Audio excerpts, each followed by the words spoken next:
Vader was seduced by the dark side of the Force. The Force? The Force is what gives the Jedi his power. It's an energy field created by all living things. It surrounds us, penetrates us, binds the galaxy together.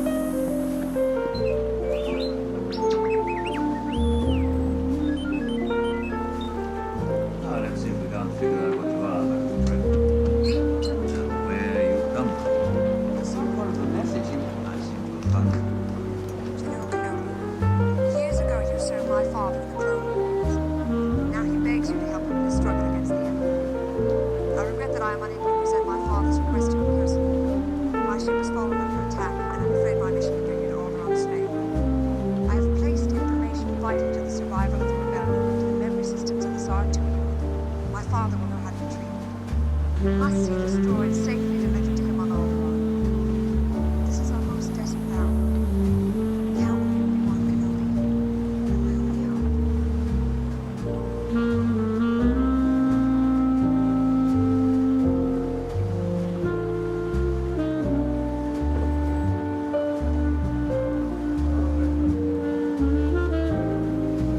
You must learn the ways of the Force. If you're to come with me to Alderaan. I'm not going to Alderaan. I'm going to get home. It's late. I'm in port as it is. I need your help. She needs your help. I'm getting too old for this sort of thing.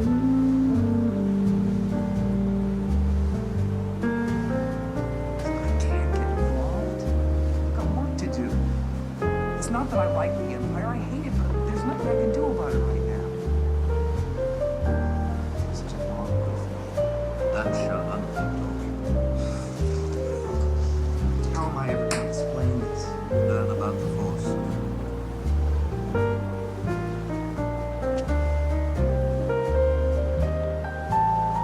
I can take you as far as Anchorhead. You can get a transport there to Los Arce or wherever you're going. Just do what you feel is right, of course.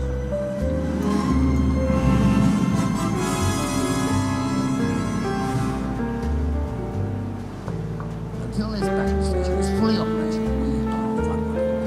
The Rebel Alliance is too well equipped and more dangerous than you realize. Dangerous to your Starfleet, Commander, not to this battle station. The rebellion will continue to gain support in the Imperial Senate. The as long Imperial Senate will no longer be of any concern to us. I have just received word that the Emperor has dissolved the Council permanently. Large remnants of the old Republic have been swept away. It's impossible. How will the Emperor maintain control without the bureaucracy? Regional governors now have direct control over the territories. Fear will keep the local systems in line. Fear of this battle station. And what of the rebellion? If the rebels have obtained complete technical readout of the station, it is possible, however unlikely, they might find a weakness and exploit it. The plans you refer to will soon be back in our hands. Any attack made by the rebels against this station would be a useless gesture, no matter what technical data they obtained. This station is now the ultimate power in the universe. Suggest nonsense. Don't be too proud of this technological terror you've constructed. The ability to destroy a planet is insignificant next to the power of the Force. Don't try to frighten us with your sorcerer's ways, Lord Vader. Your sad devotion to that ancient religion has not helped you conjure up the stolen data tapes. We've given you clairvoyance enough to find the rebels hidden.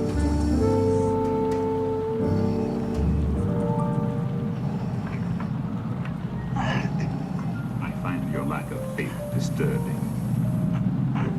Enough of this. Vader, release him. As you wish.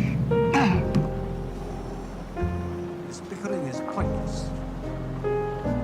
Lord Vader will provide us with the location of the rebel fortress by the time this station is operational. We will then crush the rebellion with one swift stroke.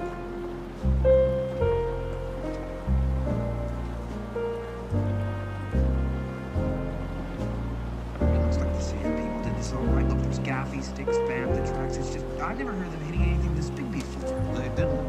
But we are meant to think they did. These tracks are side by side. Sand people always ride single file to hide their numbers. These are the same Jawas that sold us R2-2. And these last points, too accurate for sand people. Only Imperial stormtroopers are so precise.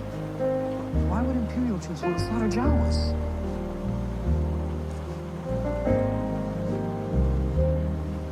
If they traced the robots here, they may have learned who they sold them to, and that would lead them back home.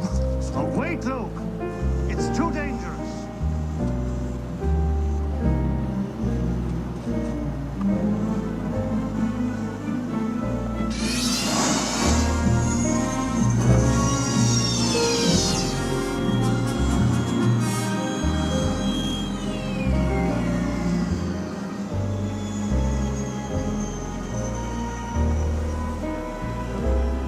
Uncle Owen! Pepperoo! Uncle Owen!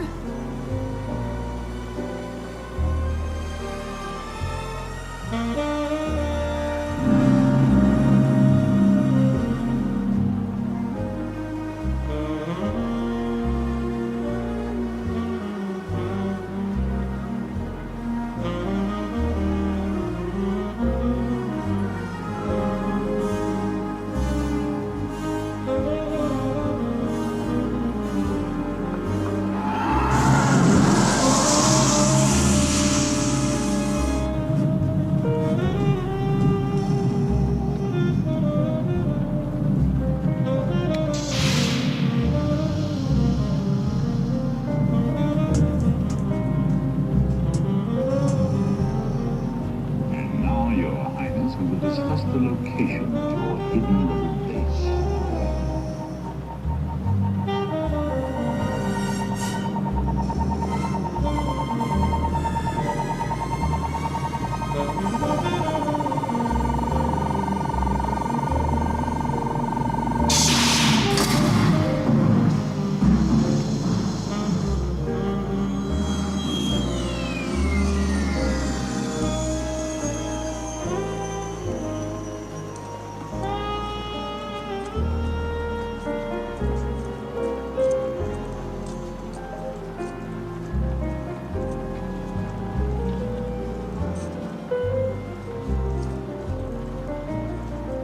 There's nothing you could have done with it. You'd have been killed too. And droids would now be in the hands of the Empire. I'll come with you to all. There's nothing for me here now. I want to learn the ways of the Force and become a Jedi like my father.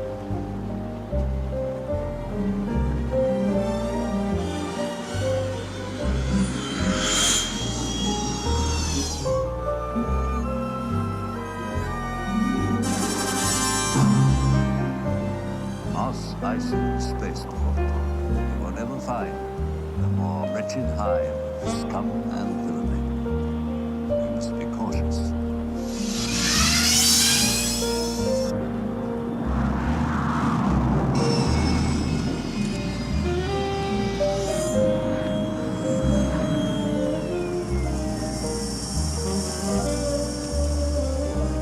How long have you had these droids? About 3 or 4 seasons? They're up for sale if you want them. Let me see your identification. You don't need to see his identification. We don't need to see his identification. These aren't the droids you're looking for. These aren't the droids we're looking for. He can go about his business. You can go about your business. Move along. Hold on. Hold on.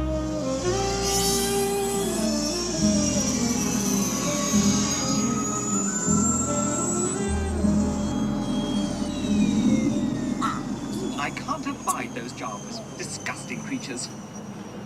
Go on. Go on. I can't understand how we got by those troops. I thought we were dead. Force can have a strong influence on the weak-minded. Do you really think we're gonna find a pilot here that'll take us to Alderaan? Most of the best freighter pilots can be found here. Only watch your step. This place can be a little rough. I'm ready for anything. Come along, Artie. Green.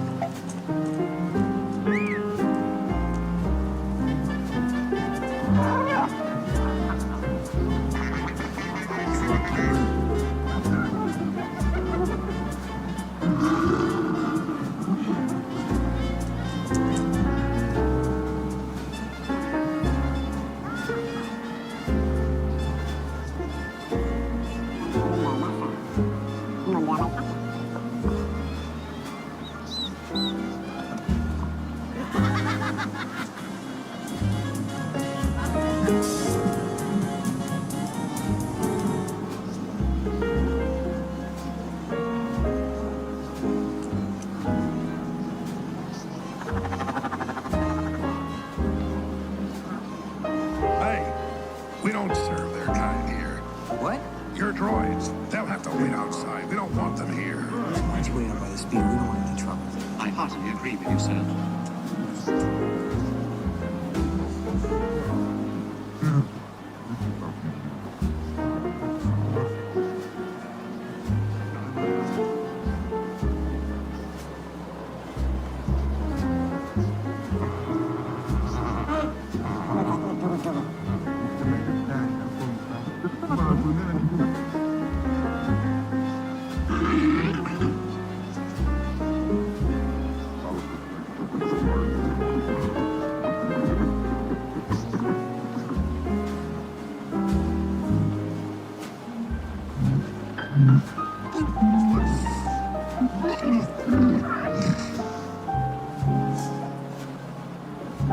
He doesn't like you. Sorry.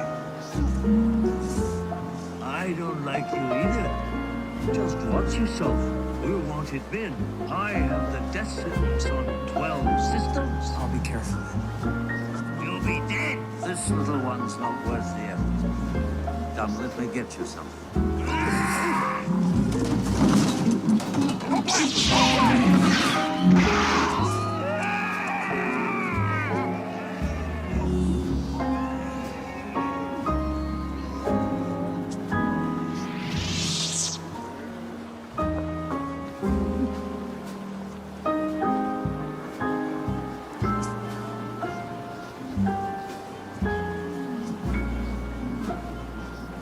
I'm all right. Chewbacca here is first mate on a ship that might suit us.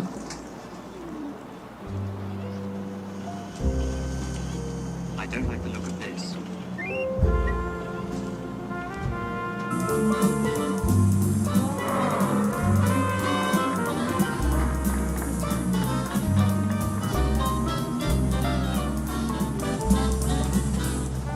Han Solo.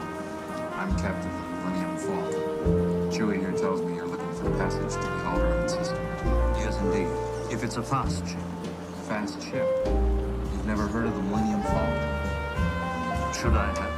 It's a ship that made the Kessel run in less than 12 parsecs. I've outrun Imperial starships, not the local bulk cruisers, mind you. I'm talking about the big Corellian ships now. She's fast enough for you, old man. What's the cargo? Only passengers. Myself, the boy, two droids, and no questions asked. What is it, some kind of local trouble? Let's just say we'd like to avoid any Imperial entanglements. Well, that's the real trick, isn't it? And it's gonna cost you something extra. 10,000, all in advance. 10,000? I can almost buy our own ship for that. But who's gonna fly it, kid? You? You bet I could. I'm not such a bad pilot myself. Look at the decisions. We can pay you 2,000 now, plus 15 when we reach Alderaan. 17. Okay, you guys got yourselves a ship. We'll leave as soon as you're ready. Docking Bay 94. 94. Looks like somebody's beginning to take an interest in handiwork here. All right, we'll check it out.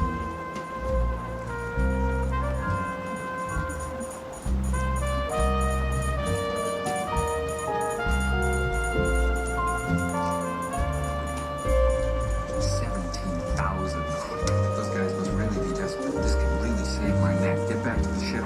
Get her ready. You'll have to send your speeder. That's okay. I'm never coming back to this planet again. Yes, Greedo. As a matter of fact, I was just going to see your boss. Tell Jabba that I've got his money. 성비자리 마라카프티다 마키치사 자바와 닝키고 바부샤이 알탄니와냐루스카 자스키냐위 주소 Yeah, but this time I've got the money.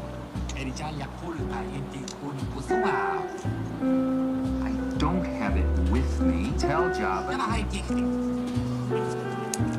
성구루예 뿌야냐 우루완스파티카 쿠슈쿠 포도마이테피 Even I get bored sometimes. Do you think I had a choice? Java, Pukpa, Kumpa, Ampa. My dead body. Uchleniuma. Česko kultura, please, that way. Ya Oscar. Yes, I bet you have.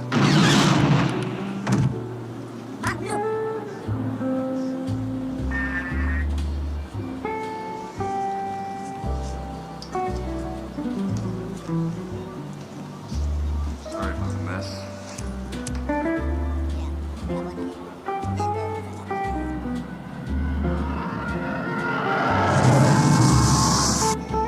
Resistance to the mind probe is considerable. It'll be some time before we can extract any information from her. The final checkout is completed.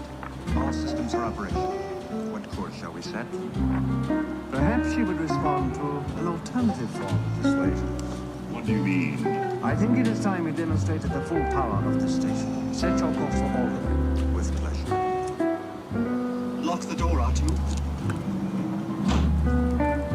All right, check this side of the street. The door is locked. Move on to the next one.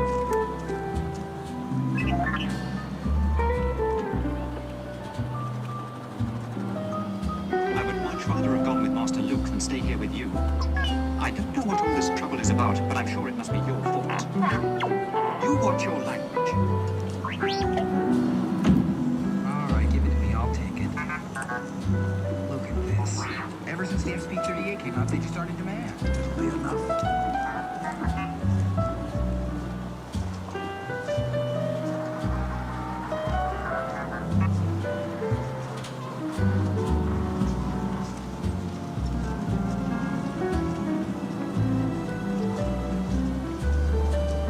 If the ship's as fast as he's boasting, we ought to do well.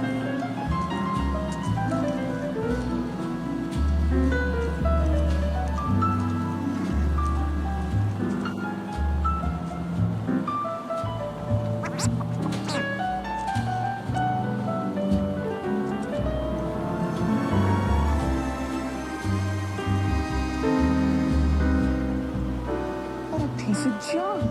She'll make 0.5 past light speed. She may not look like much, but she's got it where it counts, kid. I've made a lot of special modifications myself. But we're a little rushed, so if you'll just get on board, we'll get out of here.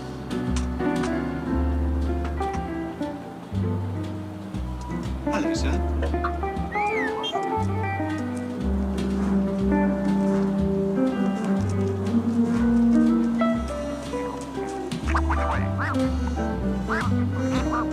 All right, men, load your weapons. Stop that ship! Blast them!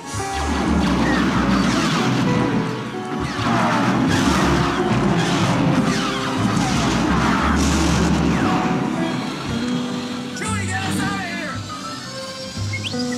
Oh my, I'd forgotten how much I hate space travel.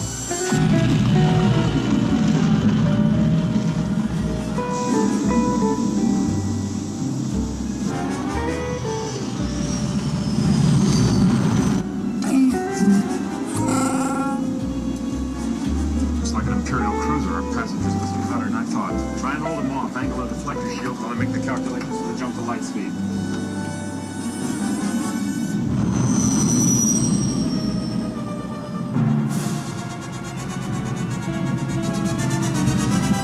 Stay sharp. There's two more coming in. They're going to try and cut us off. Why didn't you outrun him? I thought you said this thing was fast. Watch your mouth, kid. You're gonna find yourself floating home. We'll be safe enough once we make the jump to hyperspace. Besides, I know a few maneuvers will lose them. Here's where the fun begins. How long before you make the jump to light speed? Take a few moments to get the coordinates from the navicomputer. You kidding? The rate they're gaining? Traveling through hyperspace ain't like dust and crops, boy. Without precise calculations, we'd fly right through a star or bounce too close to a supernova and then an injured circle real quick, wouldn't we? What's that flashing? Losing a deflector shield. Don't track yourselves in. I'm gonna make the jump to light speed.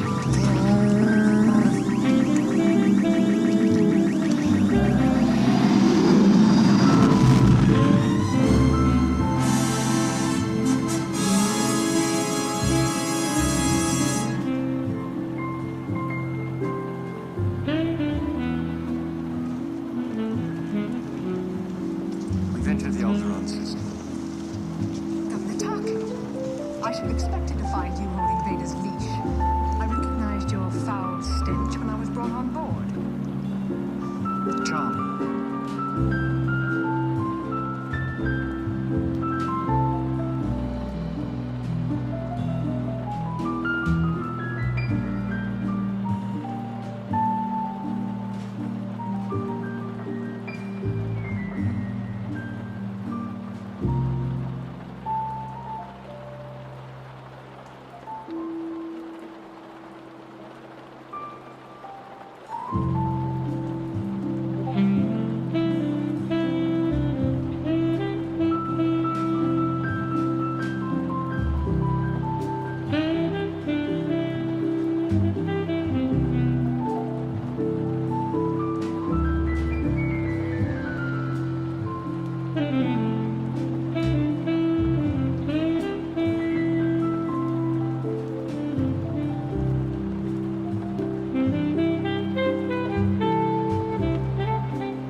To the last. You don't know how hard I found it signing the order to terminate your life. I'm surprised you had the courage to take the responsibility yourself.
Princess Leia, before your execution, I would like you to be my guest at a ceremony that will make this battle station operational. No star system will dare oppose the Emperor now. The more you tighten the more star systems will slip through your fingers. Not after we demonstrate the power of this station. In a way, you have determined the choice of the planet that will be destroyed first. Since you are reluctant to provide us with the location of the rebel base, I have chosen to test this station's destructive power on your home planet of Alderaan. No, Alderaan is peaceful. We have no weapons. You can't You would possibly... prefer another target, a military target? Then name the system. I grew tired of asking this, so it'll be the last time. Where is the rebel base?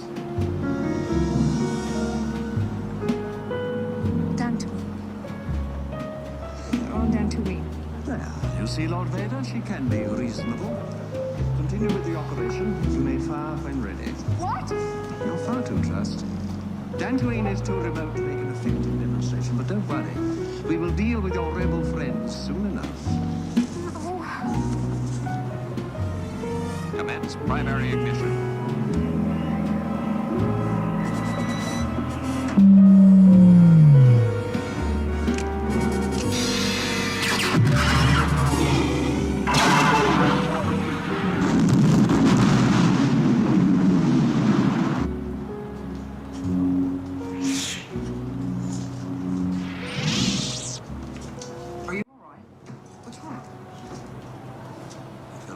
disturbance in the Force, as if millions of voices suddenly cried out in terror and were suddenly silenced. I fear something terrible has happened.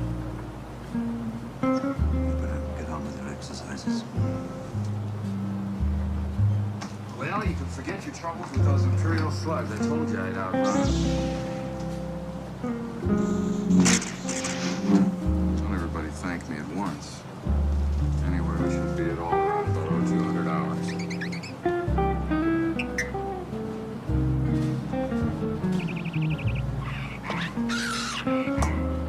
Now be careful, R2.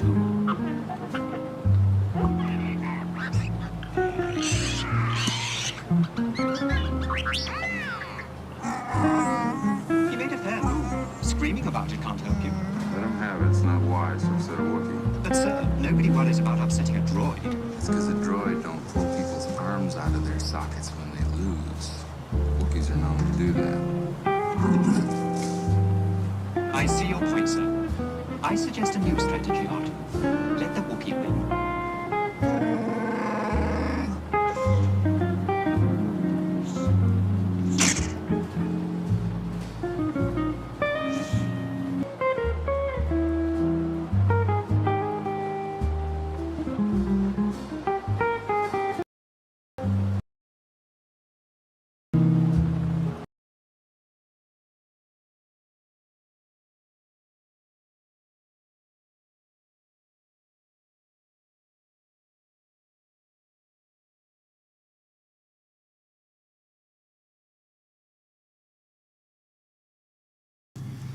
Kid, I've flown from one side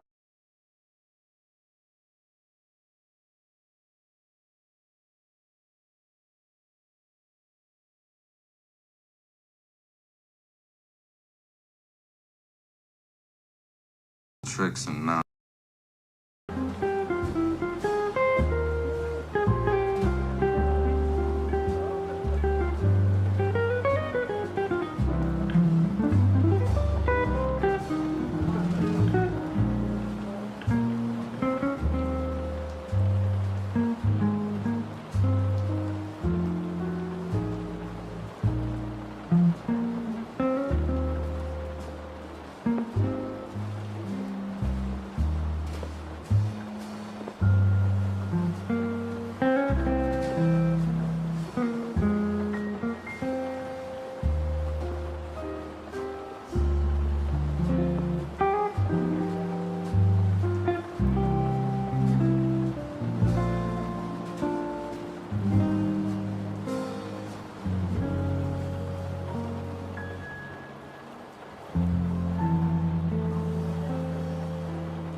ore deposits form. Now, good morning interweb, let's world build.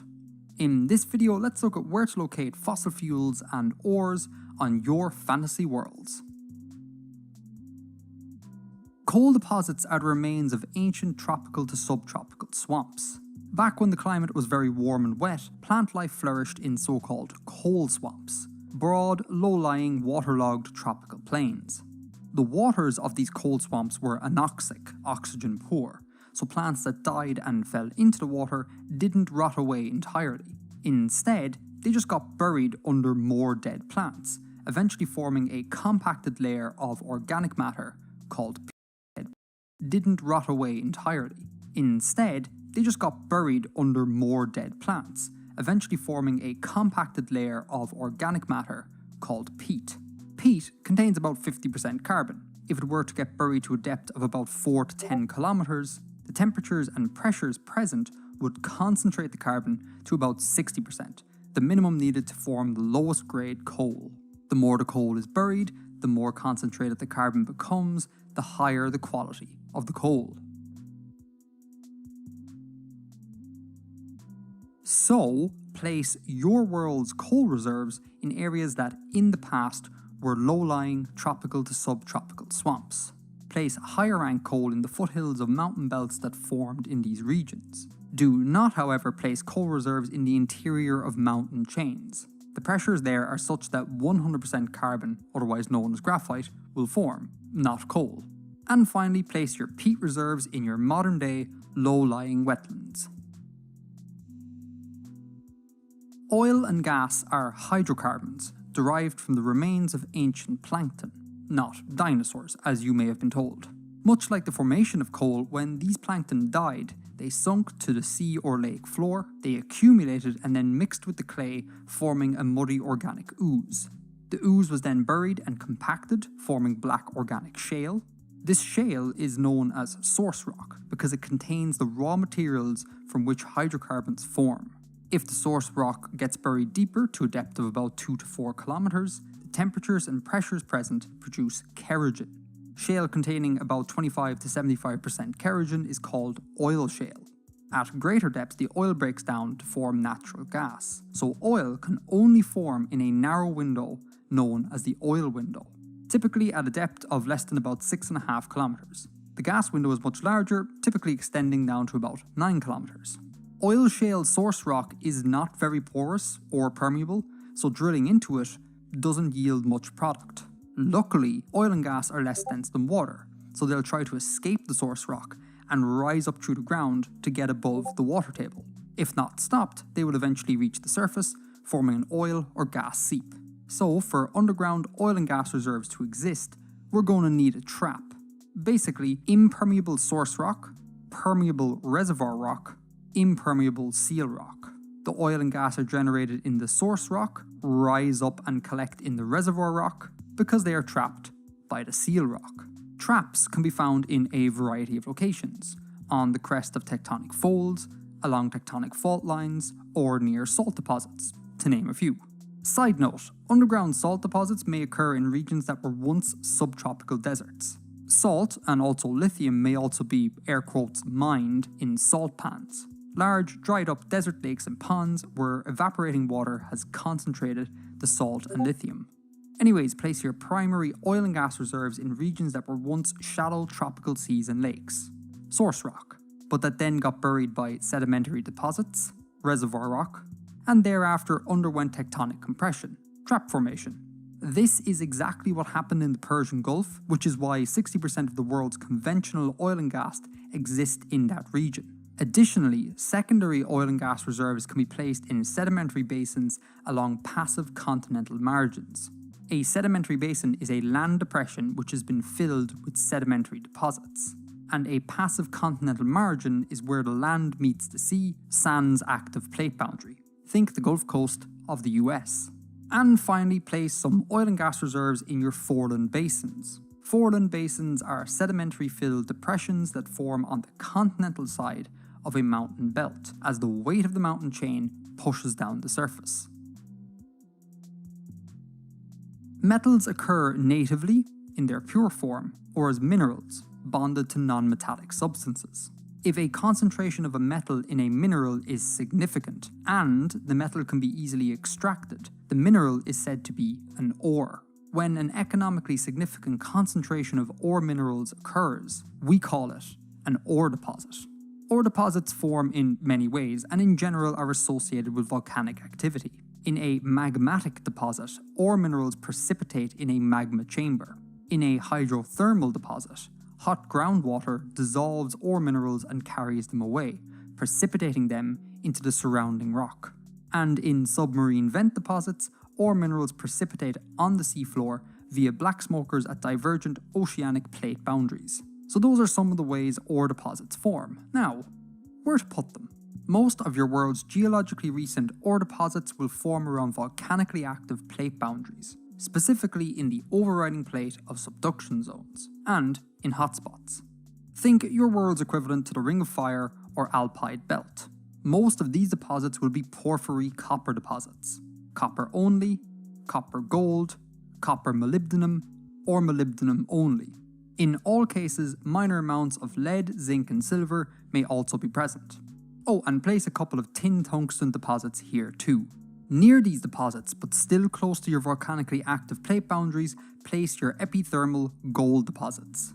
Start with gold with minor amounts of silver and copper. Further out, place gold with minor amounts of silver, lead and zinc. And further out again, gold with minor amounts of silver and mercury. Surrounding these, place your IOCG deposits. These are usually associated with slightly older rock and are important sources of uranium. More on uranium later. IOCGs can also be placed in continental rifting zones. Next up, place your nickel-copper deposits and PGE chrome deposits. These should be few and far between and should go in your ancient cratons, the old, stable interior regions of your continents away from active plate boundaries. FYI, diamond deposits can also go in these areas. Just make them very rare. VMS deposits are found in and around mountainous regions. That is, in both new and old mountain chains. These predominantly copper-zinc deposits formed in black smokers on ancient seafloors, where subsequent mountain building thrust them up to mineable depths. Expect minor amounts of lead, silver, gold, cobalt, tin, selenium, manganese, and cadmium. For similar reasons, place BIF deposits in and around your old mountain chains. Back when the Earth's atmosphere was really oxygen rich, the oxygen dissolved in the seawater, changing its chemistry such that it could no longer hold iron in solution. The iron, precipitated as iron oxide, sank and formed layered sedimentary deposits on the sea floor. Place SEDEX deposits of mainly lead, zinc and silver in your continental sedimentary basins. These deposits should be fairly uncommon. And finally, place residual mineral deposits in your rainforests and other similarly wet regions. These form when extreme leaching of soil leaves behind concentrations of minerals such that the soil itself becomes a kind of ore deposit. Bauxite, aluminium, is usually mined in this form. Now note that ore deposits can go through secondary enrichment. Secondary enrichment zones form when groundwater leaches and dissolves an ore deposit, concentrating the minerals away from the original source. So throw a few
these in downhill from the ones you've already got.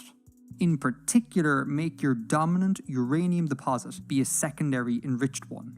MVT, Mississippi Valley type deposits, form when groundwater sinks beneath a mountain range, dissolves metals, and then transports and concentrates them on the other side of a foreland basin.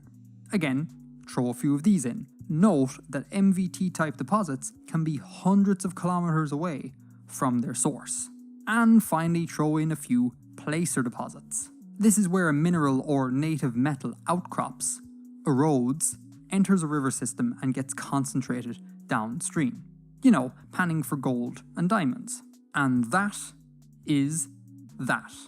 One science-adjacent, overly simplified beginner's guide to plotting the locations of some ores and fuels on a fantasy world.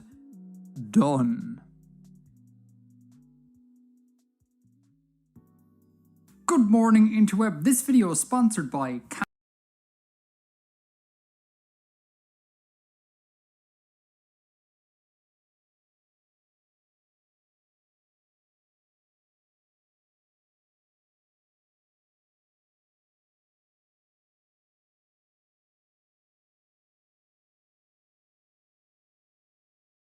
Come on over here. Come on over here. No, you flip me off. Come on, coward. No. Come on. You're not an intellectual. You're a fake and a fraud. Come, Nerevar, come and look upon the heart. I defy you, Heartman. What are you doing? Stop!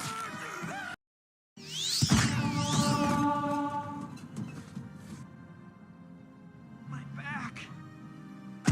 My back.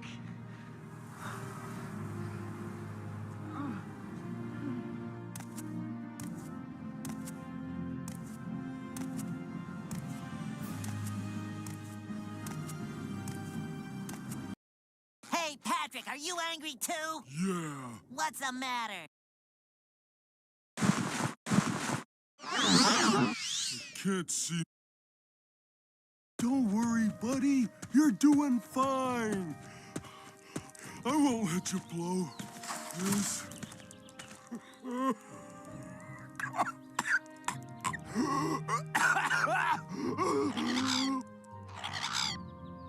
What kind of place is this? Easy. Now you try. First, get a jar. Patrick, that's a small of a carrion flight. Yes.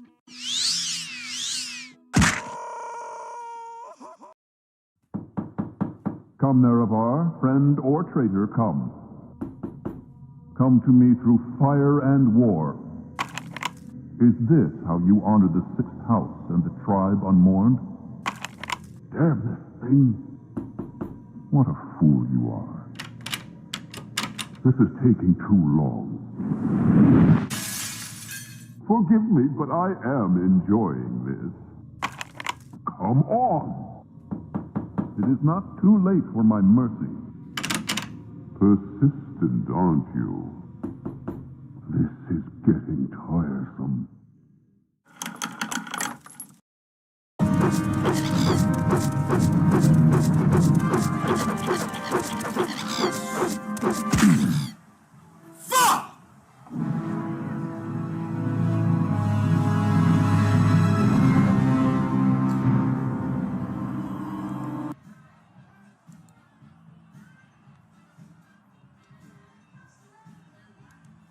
Fuck this shit!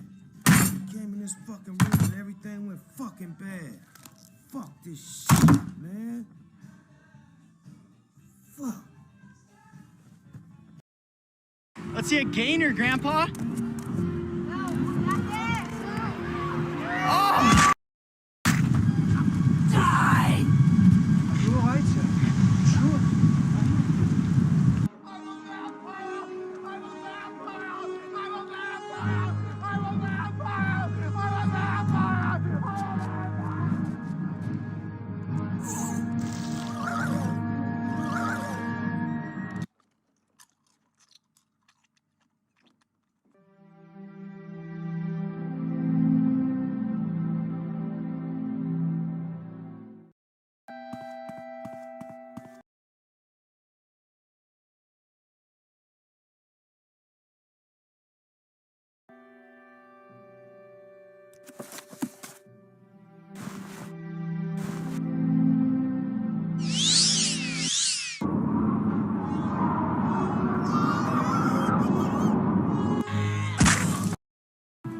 So I tried it.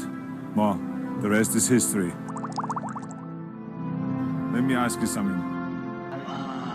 When my wife's father has introduced me to stogies, what is she gonna say? I'm ballsy. I don't take no shit from anyone. I smoke my stogie anywhere I want. I don't have to find a hideout place like you.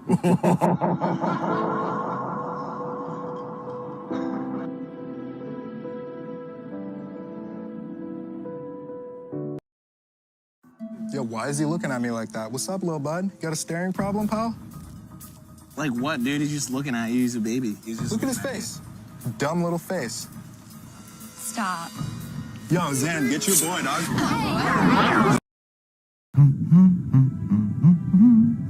I came here for the waters. I was misinformed. What was that? Yo, don't bother me. Mathsera. Is it really necessary that we talk? I cannot take anymore. Get away, beast! Let me live.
D&D. It's become popular with children anywhere from grammar school on up. Not so with a lot of adults who think it's been connected to a number of suicides and murders. The idea of the game, which is played by highly imaginative and intelligent kids, is to assume the role of one of the characters. One game can go on for weeks or even months. The problem seems to be that some kids take it more seriously than others, take it a step further, playing a character who brings them the power. The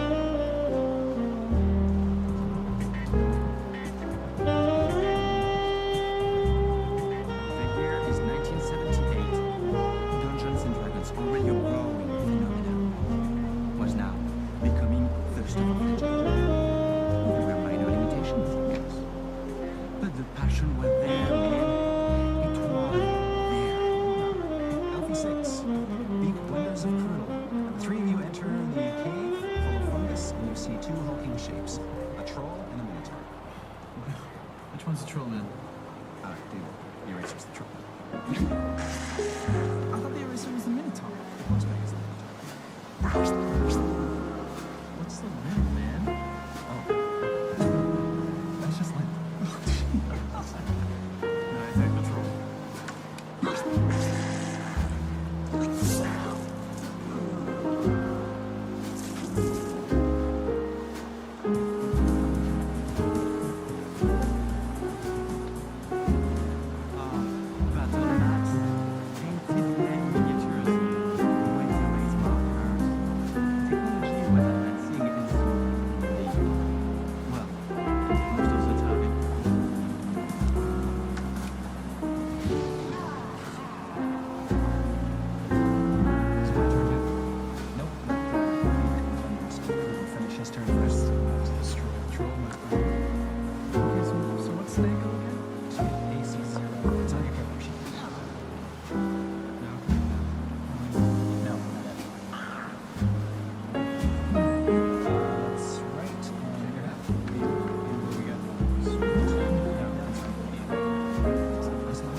really saved our marriage. We couldn't find a single activity we'd like to do together. He's so into his skeet shooting. And I love my yoga. I mean, Dungeons & Dragons always sounded like so much fun, but with that 20-sided die, I thought, oh brother. And all those manuals. But that's where the book comes in. Have you ever wanted to play Dungeons & Dragons but were too intimidated to try? You are not alone. D&D is a hugely popular pastime that lets you ride your imagination into a mythical world full of beasts and sorcery. But many people think D&D is too complicated. Not to worry, friends. D&D for Dummies makes it fun and easy, giving you all you need to play, including ready-made characters and maps. D&D for Dummies hooked it up. It gave me the confidence I needed to begin my journey from first-level barbarian to epic-level dungeon master. And it gave us something fun and creative that we can do together. That too. Available at your favorite book and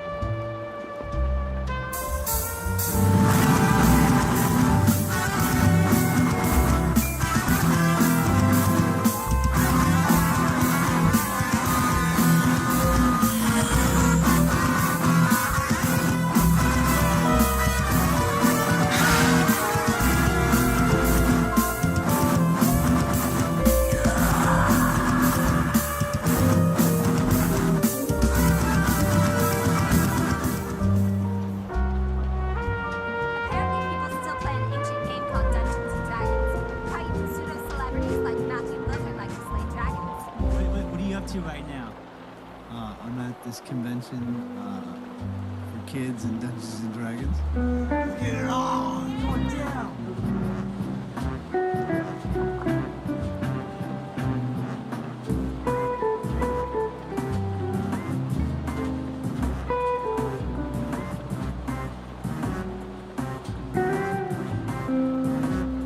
Who do you think is better, one-on-one, you or Matthew Lillard? Matthew Lillard, probably. You look forward to crushing every job. How do you think compared to you?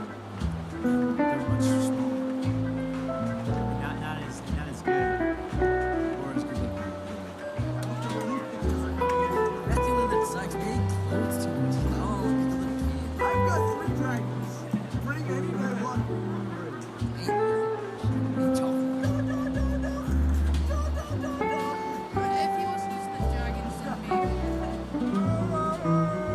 How'd you fare well here? Not very well. I've been eliminated twice. Almost lost my career. It's kind of sad.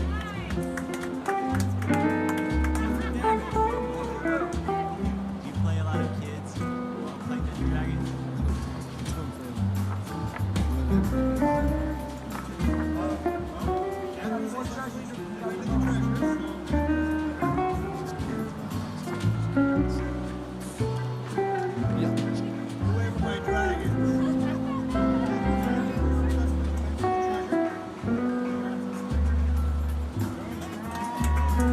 I don't think anybody's here as good looking as you.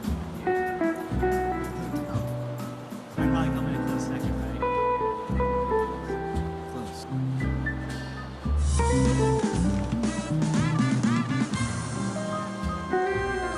Then these were a very affecting introduction to the book, right? And Dungeons and Dragons, and explained your feeling about games. I quote you. Okay. So we were all drawn to the game because it allowed us to become these characters. Playing D&D was a training ground for our imaginations and an opportunity to explore our identities. So obviously, gaming meant a lot to you as developing as a person. Yes, it did, Peter. And this is, of course, a long time before video games. In the 70s, growing up in New York City, we played very intensely this game called Dungeons and Dragons. And we would go and buy these large canvases and treat them to make it look like old maps, aged maps, and then we'd create these worlds. And we'd be in this campaign for 8 months. And even while I was bouncing, which is the antithesis of Dungeons and Dragons, even while I was bouncing, if I had a night off, I was playing Dungeons and Dragons. And what would happen is, aside from the fact that it is a training ground for imagination, but when you would play play as a character, about 2 hours into it, your voice would change. Your body composition would change. At any moment, you could get up from the table and pull out a sword and, you're more animated as you would want to be. So imagine Dungeons and Dragons with a table filled with artists, painters, actors, poet, whatever they are. They're able to live in this world of imagination. And again, this is before video games, so I don't know how Dungeons and Dragons will play now in an age of technology.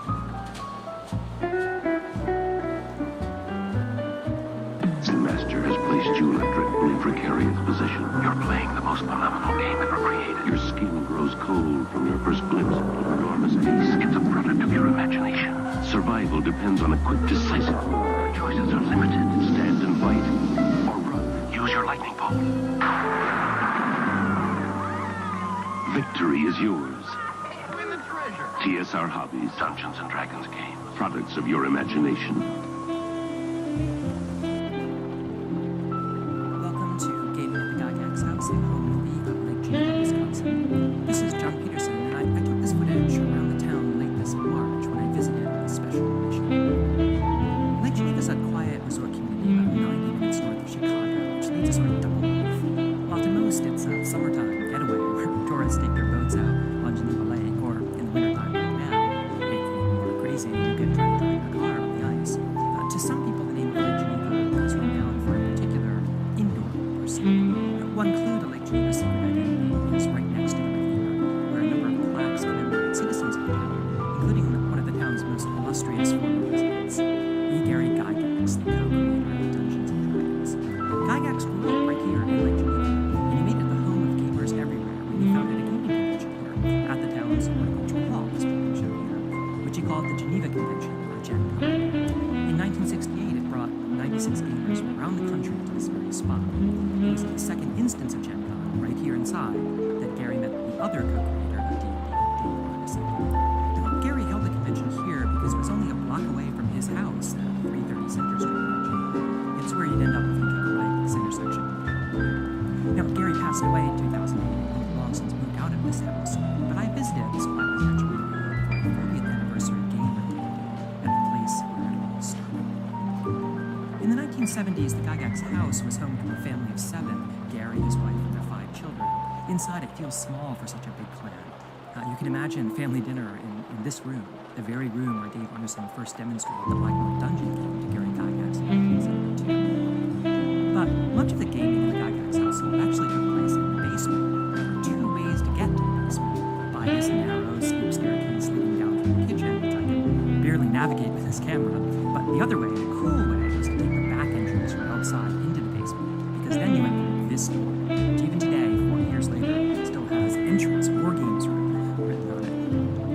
Now, the basement was a gaming space because it was the location of Gygax's famous sand pit. On its model terrain, he conducted major war games for the members of his local group, the Lake Geneva Tactical Studies Association. The sand pit has been painstakingly recreated for the 40th anniversary, and the games run here feature many people from Gary's original game. All the miniature war game scenarios and the miniatures themselves are all derived from that period 40 years ago when Dungeons and Dragons was born. And that's the game that I was here to play as a part of a band of adventurers exploring the first level of Gygax's Castle Greyhawk dungeon upstairs in the dining room. There was no better way to celebrate the 40th anniversary of the game than to experience it in the place and in the way that the first players did.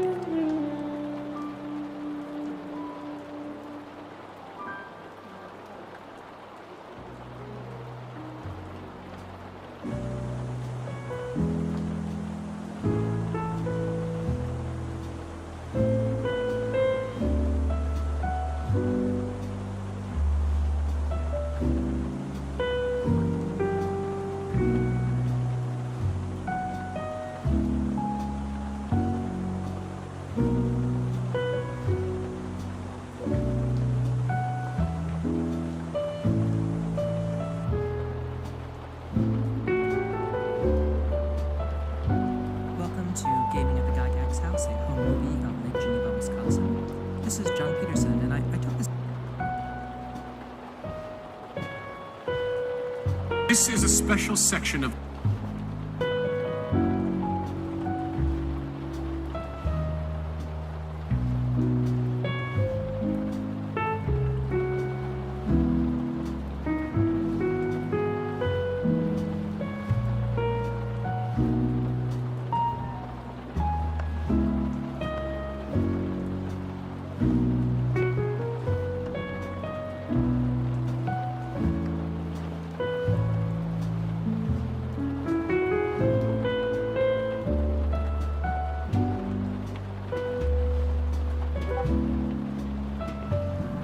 Feeling brave tonight? How brave? Brave enough to do battle with hideous monsters? Brave enough to sneak around dank castles in the dark and chance being the next victim of a dragon strike?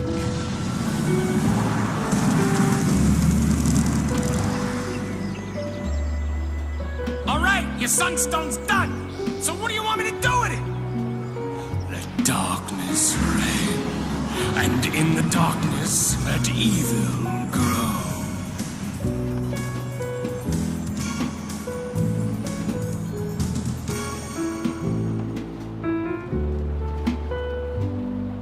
Is this like a video game? Sort of. But it uses the most powerful information processor in the world. Your brain.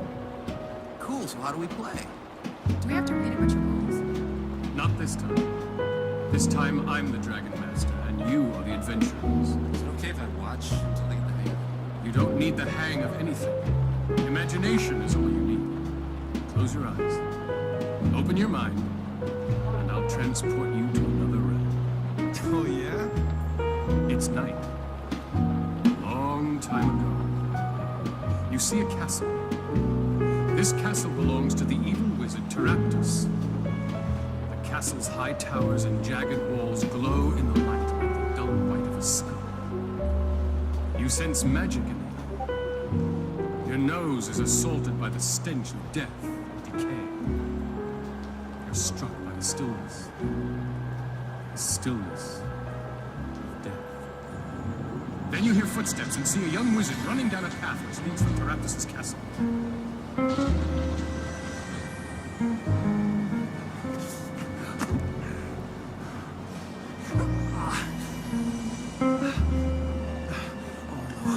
Give me the strength.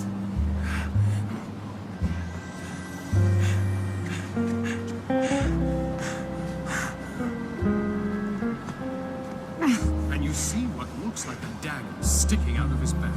Is he a good guy or a bad guy? You will know soon enough. Now I'm going to take you to a very different castle. This is the castle of King Halvar II. He takes himself quite seriously, and so do some of his subjects. It's a typical boisterous night in the king's banquet hall. Ale flows, games of chance are played, ridiculous tales are told, lusty songs are sung. Little do they know of the strange events that are descending upon them. Who dares disturb my banquet? Appears to be a wizard. No question about it. He's a wizard. Refrain from disturbing his personal effects, thief. He's dead. I was only checking his identity. Stand aside! We'll know all about him if he lives. If he dies, it won't matter who he was. It's not a knife. There's a tooth. Tooth freshly ripped from the jaws of a dragon.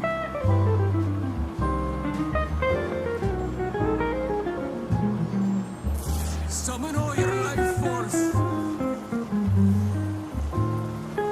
Taste the death out from your bones.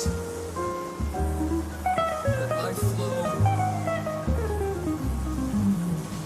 Watch yourself.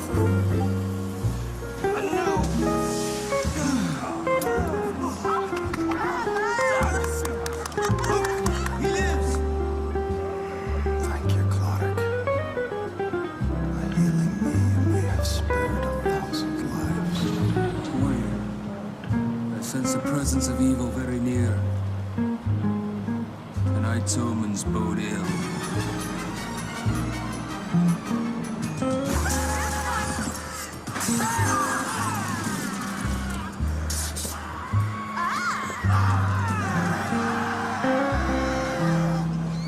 Wizard escaped our captivity once. Turn unto us. We'll spare you. I will not tolerate this insult! Return him! Or I will turn this banquet hall into a charnel. Fight valiantly! I shall return. Very well. Kill them all! As usual, you overestimate your accomplishment!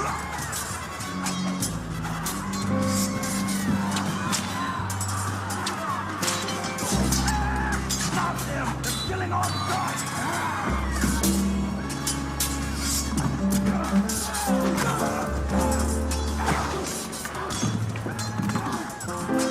Cleric, use your magic! Death Knight, heal, return to peace.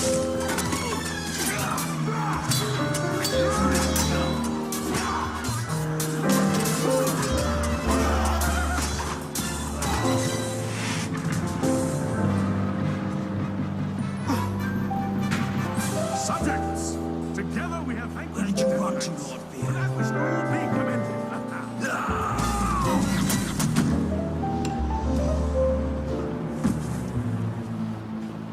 You do not host this banquet. Death hosts this banquet. Now pay close attention, because the information you're about to hear could mean the difference between life and death. Have you not noticed the darkness upon this land? The unholy darkness? It spreads even as we speak. It is created by a sunstone and comes from the castle of Taraptus. I have enough problems without listening to this ridiculous prattle. Guards, eject this elf. Dear, I think all the guards are dead. Eject him, and I fear you squander your only chance to save your kingdom. He speaks the truth. Taraptus' power grows stronger with every beat of our hearts. Taraptus is a wizard of guile and charisma. He promised a golden age, and many fools followed. He is truly and deeply evil. Have you any proof? As for the Sunstone, witness the darkness which envelops the land. As for my quest, observe the tooth extracted from my back. And as for Taraptus' ability to raise the dead, cast your eyes upon the death bolts. The Sunstone must be destroyed. Quest with me. To this den of evil where we will bind Taraptus and drive a stake in his heart. Can I play the warrior? You're on. Well, now what do I do? As a warrior, your job is to be on the front line. You aren't afraid of anything. Do I use any magic? No. You think magic is for wimps.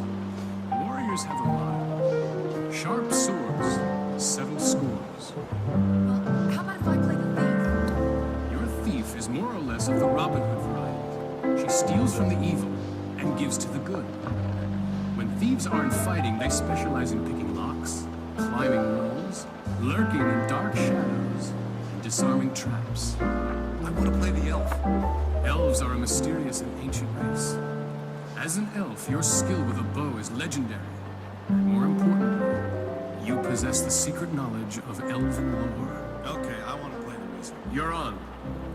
As their name implies, wizards use magic and avoid physical confrontation at all costs. Wizards prefer to stay in the background and cast spells. But here is something very important never to forget. Once a wizard casts a spell, that spell is spent. Now I got it wired. Good. Because I almost neglected to tell you. You lost your wand as you fled Taraptus' castle. What a rip. How do I get a new one? Try asking the king. Your Majesty. Might I borrow a wand from your treasure? Mine was lost in Taraptus' castle. Jester!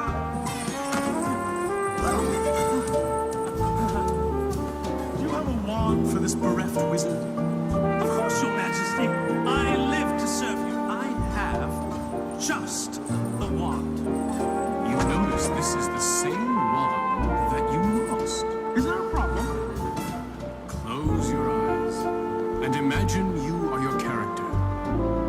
Imagine you're a warrior with arms of steel. Imagine you're a thief who slips stealthily like a shadow in the night. Imagine you're a wizard with magic coursing through your veins. Imagine you're an elf who silently stalks through the forest with a deadly bow. Imagine the treasure, the power, and imagine the evil you will smite on your great adventure.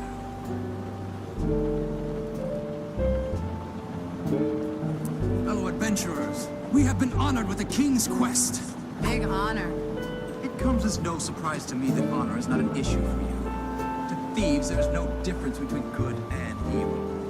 As for me, I dedicate my quest to King Halvor II, Master of the Realm, Lord of the Lands. Greedy pontificating buffoon! I will not have you speaking ill of my king.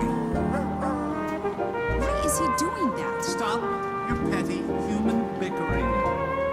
Our cause will serve the good of nature. The only way that goodness will be served will be by separating Taraptus from his infernal magic. Are we gonna stand here talking all night? Or are we gonna nail Taraptus? They are not mutually exclusive options.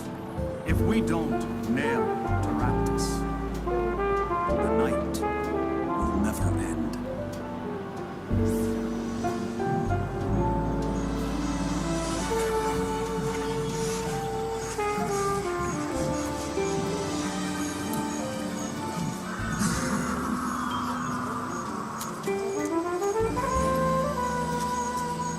Wizard, I should tell you I don't like your headgear. Are you not familiar with the wizard's magical transformation? No, I am not. No animal was lost. I was transformed to a coyote to learn the ways of nature. Have you forgotten our quest? Onward.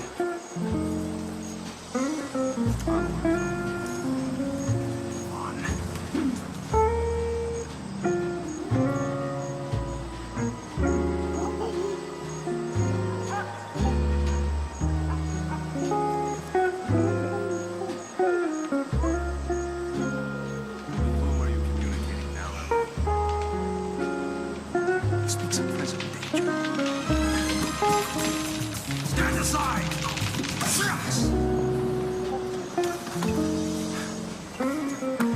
I thought you were a friend of the trees.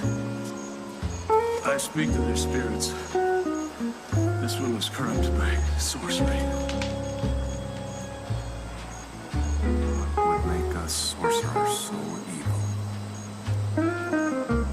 Taraptus shall suffer for his perversion of nature.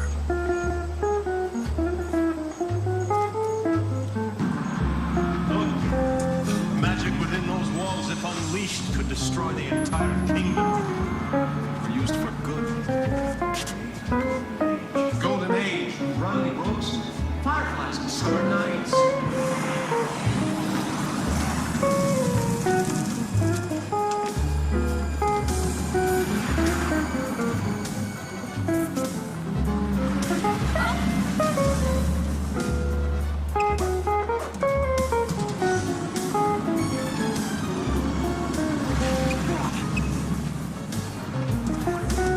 Gather close, quickly!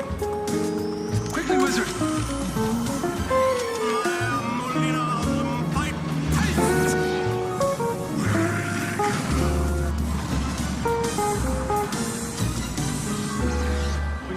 Dangerously familiar. Let's hurry up and get out of here before the dragon comes to search again. Now shut up.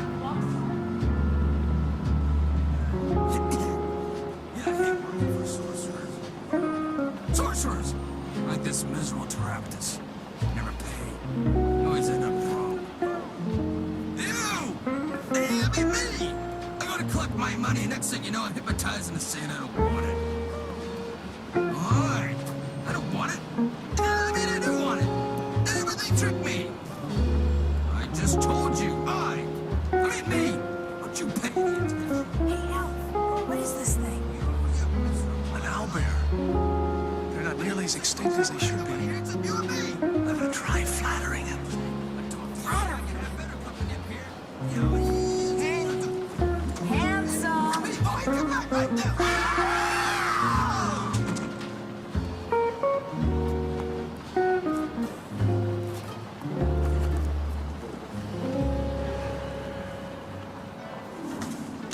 Congratulations! You have infiltrated your first castle. So now where do we go? Go anywhere you want.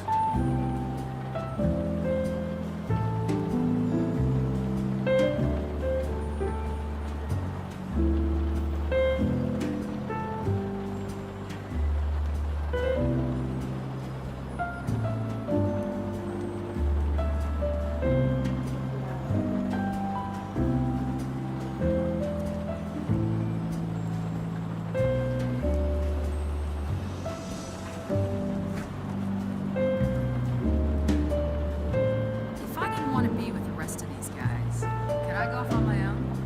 Of course. At your own risk.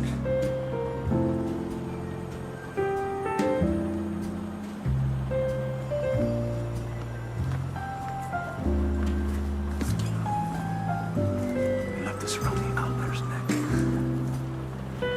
Okay, I got us in here. Now you take us to Taraptus.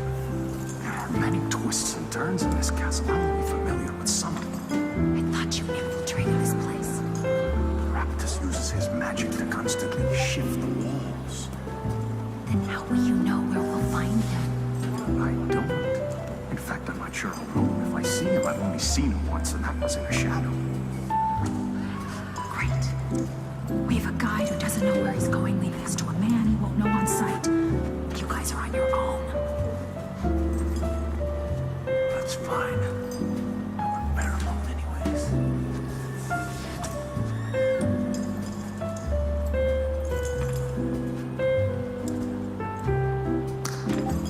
If we split up, we'll be able to cover more territory.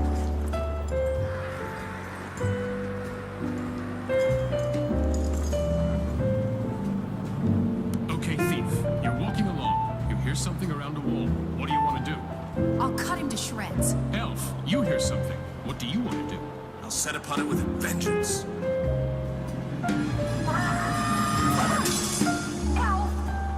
Thief. Nothing back there.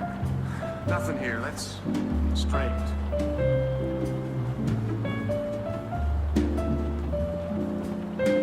You come to the end of a corridor. That's odd. It doesn't seem like there should be a wall here. I'll try to find a secret entrance. Roll the die.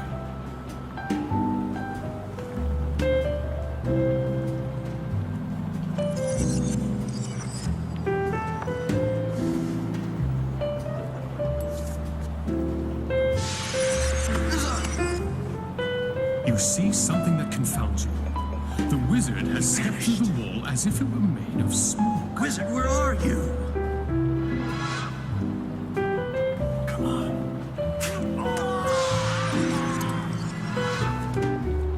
You hear a laughing sound not too far away.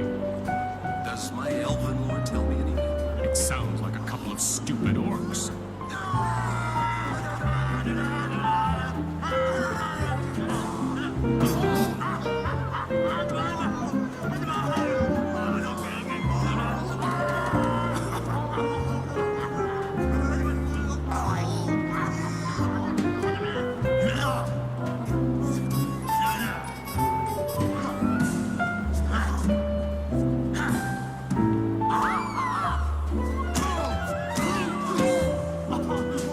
These guys are too dumb to be dangerous. I don't want to hurt them.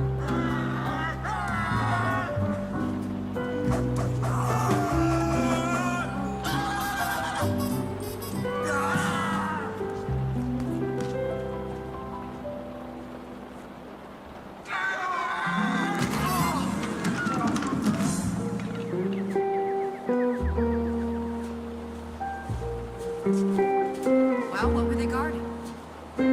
Garbage. Wizard and warrior, you see a shadow on the wall. It looks like a minotaur. Let's go toast him. Let's save our strength for something we really want to fight.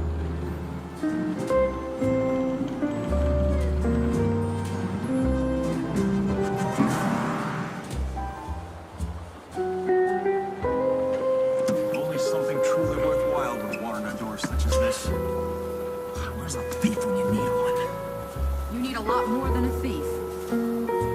The lock thief, that is what you're good for, isn't it? Stand aside. What are you doing? Checking for traps. Why didn't you do that before I tried opening it? Because I figured if there were any traps, you would trigger them. Oh, very funny. Guess we should have picked a better thief. Why did you smash it with your head? That seems to be all that it's good for, isn't it?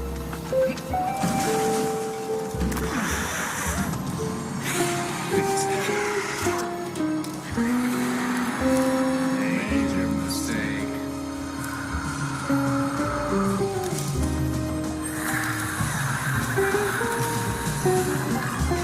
You're on the brink of a fight to the death with a man-scorpion. Let's go through this battle one step at a time and then watch it all play out. Well, I'm gonna try and roll out of the way. Dexterity die? How do I find that out? Look at your card on the dexterity. Well, it shows a blue die. Is that good? Well, you, because you're so big and uncoordinated, have to roll a 6 or higher to dodge the man-scorpion. The elf, shoot an arrow. You might hit your friend.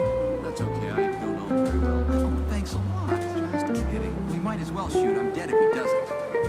I'll crack him with my whip. And I'll cast a magic missile. So let's put it all together and see what happens.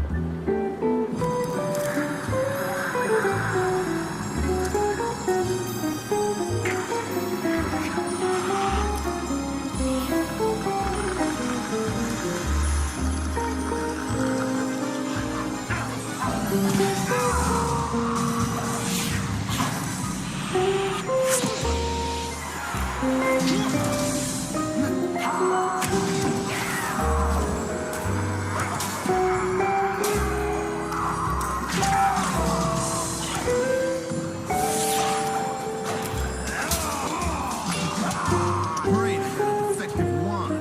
I'll throw a spell. Which one? Whole person. The spell takes effect. It's as if he's working in slow motion. I'll grab the stinger and try and stab him with it.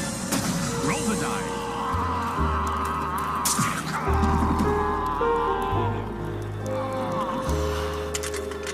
He's dead, killed by his own poison. If Taraptus put a man-scorpion in here, he must be guarding something. Forget him and get me out, you idiot! Who's calling us idiots? If you know what's good for you, you'll use your thick skulls for something and find me, you fools! He sounds dwarven. Brilliant deduction, you fakester! Now get me out! Should we help one who insults us? Who is this fount of stupidity? I am Greenthorn, the elf. Who? I'm shaking in my boots. You mumbling tree nuzzler! I am the one who fashioned the sunstone from a solid block of ice, and I'm the only one who can destroy it. Believe me, I don't look forward to your company any more than you look forward to mine. We trust this guy. You'd be a fool to trust me. But just because you can't trust me doesn't mean you don't need me. I'm not fond of dwarves. But if we need him, we have no choice. Dwarf, if you made the sunstone, why has Taraptus imprisoned? Are you gonna let me out or not? Not until you answer the question. If I did answer, you wouldn't believe my answer, would you? He has a point. The answer is obvious. If the dwarf created the sunstone, he can also destroy it. So to protect it from destruction, the sorcerer has jailed the dwarf. Now where's your door? There is no door, you half-wit! You only make a door if you plan on releasing somebody. He never planned on letting me go. I'm walled in here! Take us all night. Not with my hammer. Your hammer is so great. Why don't you use it to knock the wall down? Because I don't have my hammer, you dunderhead! It's on the man-scorpion's belt.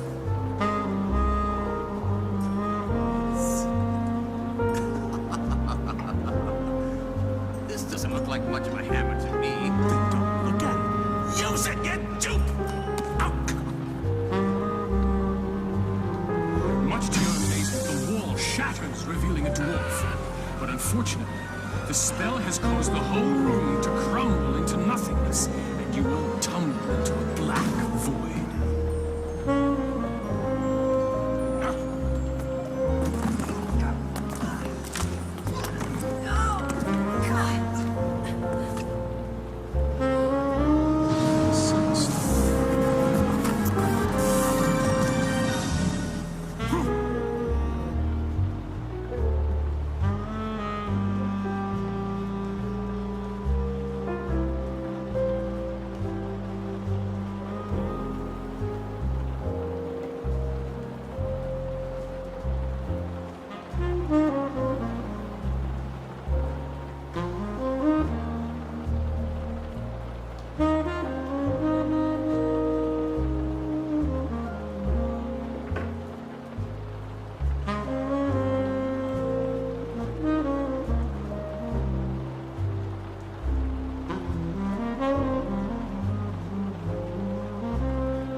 you're going?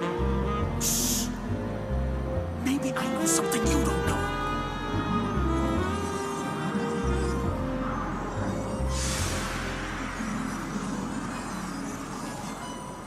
Taraptus! King's jester? I should have known when you returned my wand to me. Failure is made of should-haves. The king will be very interested to know who you really are. Unfortunately for you, you will be unable to warn the king of my true identity.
Unfortunately for you, you will be unable to warn the king of my true identity.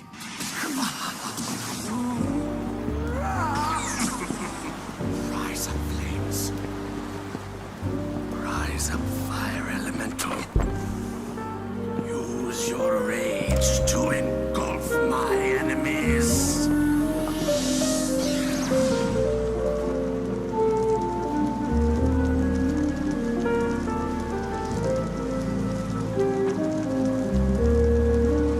All men are mesmerized by the fire elemental.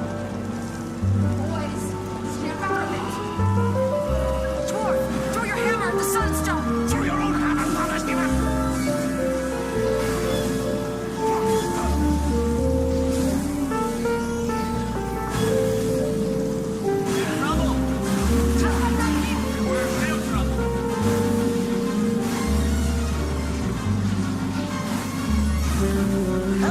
Come on, guys! I've got an idea. The fire elemental is made of fire, and the sunstone is made of ice. Let's put the two together. I'll take 2 of the supports out with arrows. I'll take one out with a magic missile. I've got a dagger for the other one. Now you're working together.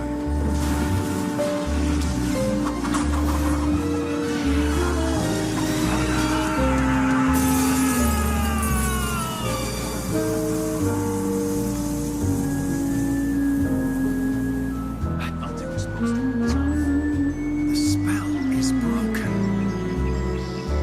I think there are jewels where the elemental was. We gotta kill these things more often. Oh, just a few more. Beware! He's using his power to change.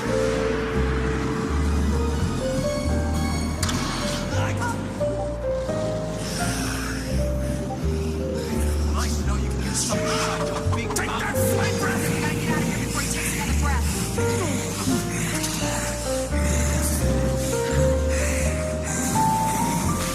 through the magic portal. I displace magic. Anywhere's better than here? Suit yourself.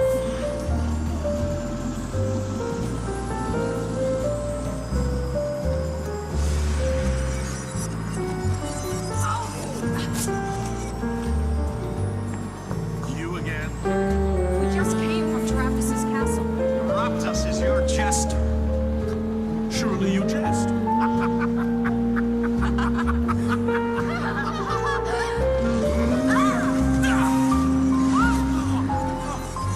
How do we stop him? Still come. Face me, Travis.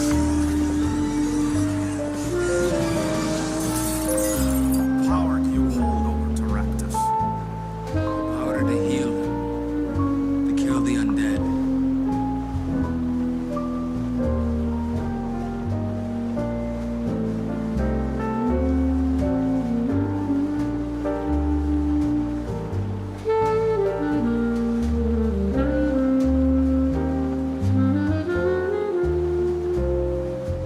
Is to heal. I owe you my life. It's an honor to serve you, King Howard II. Master of the realm. Lord of the lands to you. I owe my fealty. I appreciate the fealty. Now, bring me the jewels. Surrender the jewels to Howard II, King of the kings and Lord of all the lands. Okay, I'll surrender the jewels. Just spare me the titles.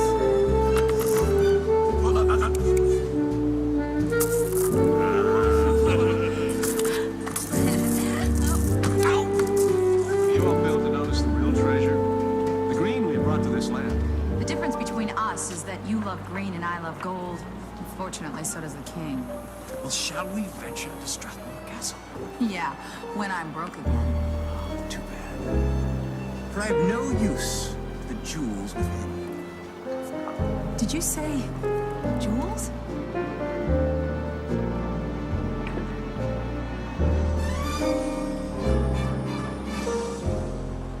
The video you've just seen represents elements from many of the adventures in your Dragon Strike gamebox. Do not turn the VCR off yet. This is a special section of the tape for Dragon Masters only. When everyone who is not presently interested in becoming a Dragon Master has left the room, we may begin. Until then, Kindly cast a pause video spell on your VCR.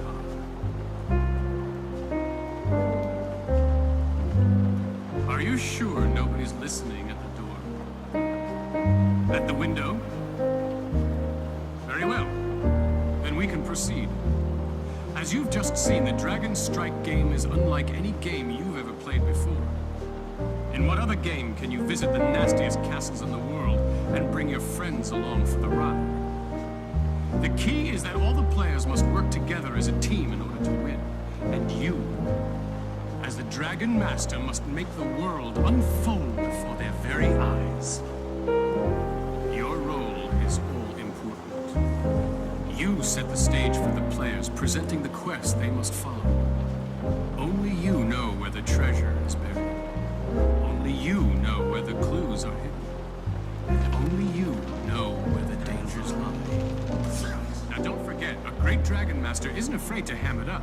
Sure, the monsters just want to beat the heroes up, but it's a lot more fun when they do it with style. Eyes of fire elemental. Use your rage to engulf my enemies. The game rules and adventure cards will give you tips about what the monster might say. The rest of the time, just make it up. Follow the game's guidelines about how smart the monster is and what motivates him, and have fun with it. I'm locked in here! The instructions will tell you that the dwarf is telling the truth, and when the chips are down, he'll help the party. A Dragon Master can win the game if the players make bad moves, move too slowly, or don't act together as a team. To make the game more challenging for the heroes, you get to set some of the traps at the start of each adventure. But that doesn't mean you can cheat or ignore the rules. For example, if a monster is about to die, resist the temptation to save it. In fact, there's really only one rule to being a great Dragon Master. The real object of the game is for everybody to have fun. And if the game isn't fair, nobody will. Now you have all the secret knowledge you need. I'll give you one way to start. Feeling brave tonight? How brave? Brave enough to do battle with hideous monsters? Brave enough to sneak around dank castles in the dark and chance being the next victim of a dragon strike?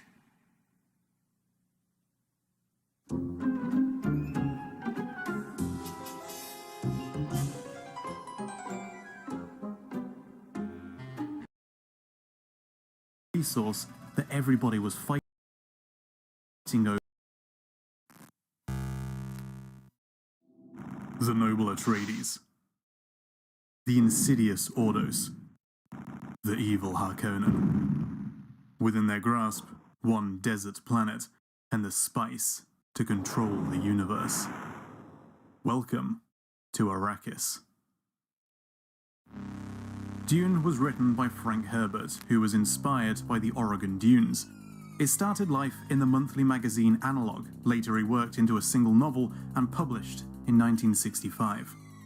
Quickly accruing accolades and awards for its rich world and very human conflicts, it cemented itself as a science fiction classic, frequently cited as one of the greatest exemplars of the genre.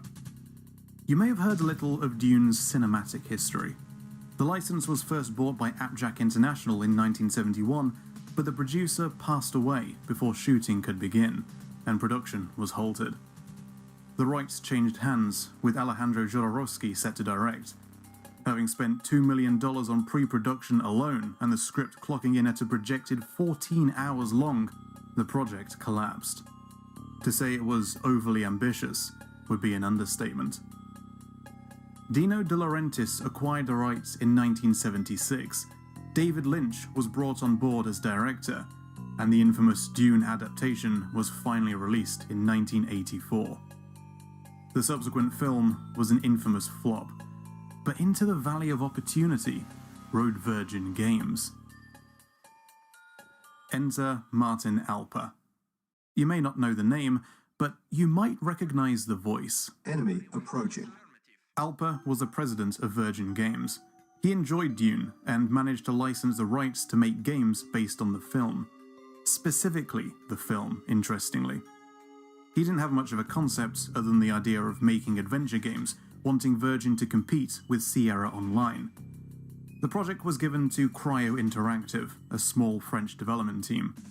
Virgin, however, was unimpressed with the infrequent and sketchy milestone submissions, and so the decision was made to can the game. At this time, Westwood Studios was developing Legend of Kyrandia. When a few of Virgin's staff visited for a demo, they offered Westwood the Dune license. Brett Sperry, president and co-founder of Westwood. A fan of both the novels and the Lynch film, Sperry took the reins.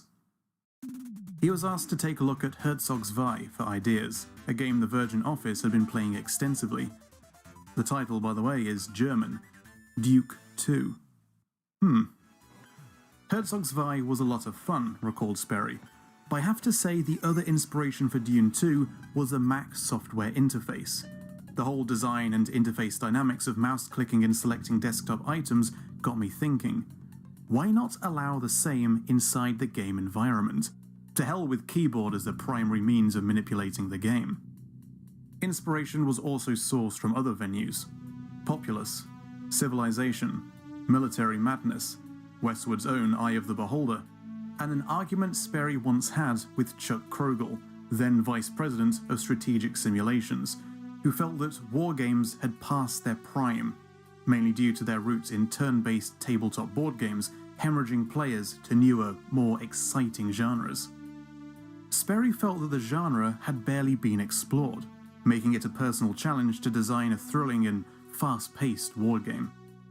And so with Joe Bostic, Aaron Powell, and the rest of Westwood behind the project, development began. Westwood's Dune was released on MS-DOS in 1992, but it didn't get to keep that name. Although Virgin had cancelled Cryo's Dune, it turned out no one told Cryo. They kept at work on the project, getting much further into development before Virgin found out, and managed to finish their game earlier that same year. Despite not being a sequel, it was Westwood's title which received the name change, becoming Dune 2. Although there were strategy games with real-time elements that came before, Dune 2 was the first RTS by virtue of being the game which gave the genre its name. The term was chosen by Sperry to distinguish the new style of play from the contemporarily niche wargame and strategy labels. Games like Herzog's Zwei predated it, but it was Dune 2 that codified the standards, becoming the basis upon which future RTS titles would be built. You begin with a construction yard, which allows you to build wind traps for power, and a refinery with an automated harvester. The spice it mines is turned into credits and used to fund your army. It's all there, albeit in a somewhat archaic package. Unlike later RTSs, it's not possible to select and command more than one unit at once, a feature introduced by later games such as Warcraft Orcs and Humans, which allowed the simultaneous control of up to a grand total of 4. The command system is also rather basic. After selecting a unit, the player must choose a command on the sidebar or press the associated key, then click to issue it. The context-sensitive cursor was added in the Genesis port only a year later, but it took another game to standardize these features. A groundbreaking game for the time, but clunky to control by the standards of today. A limitation also mentioned by some contemporary reviews. This is why much of the footage you've been seeing has been from Dune Dynasty, a faithful fan remake based on the Open Dune project. Dune 2 was one of Frank Lepacky's earliest composition projects for Westwood. He drew inspiration for the Dune sound from Toto's music for the film and the soundtrack of the Cryo game by Stefan Pieck and Philipp Ulrich, but from there made it his own. The music would shift instruments every few bars and was built to accommodate dynamic tempo changes, allowing it to flow from score to score in accordance with the action on screen. Warning. Though of course for Frank, and indeed for Westwood, their finest work was yet to come. Right from the start, Sperry was not content to be tied to a licensed property. What was interesting about all that, I said, you know what, at the end of the day, this is a prototype. I'm going to create something else without anybody's license, and it's going to be called Command & Conquer. Even the name Command & Conquer was tied to Dune 2 before the game that would carry that name had even solidified as a concept. The first in Westwood's new Command & Conquer series, running on Westwood's Command & Conquer engine. A direct mention in the Dune 2 box, penned fall 1992, reported in magazines as early as '93, and one even gives the new game a name. The January edition of The One Amiga ran an interview with Sperry ahead of Dune's Amiga port, during which he teased, "Command & Conquer, Fortress of Stone." Lewis Castle, co-founder of Westwood. The first time we showed that game internally, it had wizards and castles, he recalled, speaking on this early form of CNC. It solved one of the fundamental problems we had with making an RTS, which was that we wanted to have a central resource that everybody was fighting over. Dune has spice, which made perfect sense. And it was also used when we came to the idea of Tiberium. The D&D-inspired fantasy setting was dropped in favour of a more relatable near-future conflict, and inspired by the 1957 B-movie The Monolith Monsters, a potent green crystal would substitute the role of the spice, becoming the resource around which the entire lore would develop. Command & Conquer launched in 1995 and, well, you know the rest. But it wasn't the end of the road for Dune. Not just yet. On this planet, you will die. We have seen it. 1998 saw the release of Dune 2000, a remake of sorts of Dune 2. While Westwood was working on Tiberian Sun, development was outsourced to British developer Intelligent Games, who had previously handled the Red Alert expansions. The gameplay is comparable to Red Alert, being a decent upgrade of the original Dune. It also included CNC series staple live-action cutscenes. Riches?